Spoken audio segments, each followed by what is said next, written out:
The Toomer seedling program began at the School of Forest and Wildlife Sciences around 2000, 2001 when the Auburn president asked us the pointed question, what are we going to do about those trees if they were to die? And we sat down and we decided we'd come up with a two-phase plan that would benefit both the trees and actually scholarships for the students in Forest and Wildlife Sciences. We went up and we collected some acorns from that first crop season, and we started seedlings like we have here in the greenhouse, and this is actually the 2010 acorn season. But once the seedlings were about 3 feet tall, we planted about 46 of them out in some Auburn property.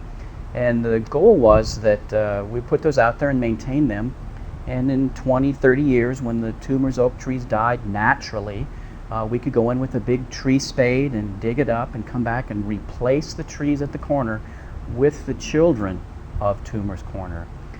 So that was our long-term goal, and then since then every year we've gone back and we've collected acorns every fall.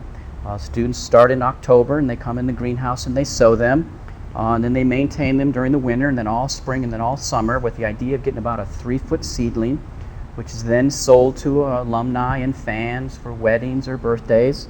This year, obviously, we've got a pretty big demand for seedlings. We have about 600 available, and to date we've had about 2,300 people ask for a seedling. We simply aren't going to have enough this year.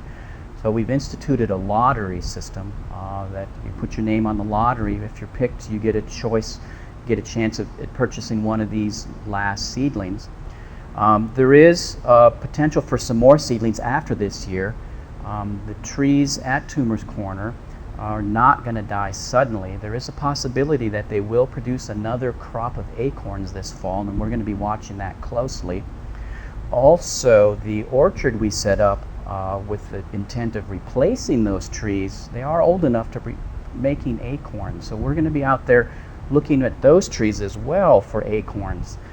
So maybe this year we will have either acorns from the Toomer's Corner oak, or we'll produce what we would call the grandchildren from the Toomer's Corner oaks that would be available from future years.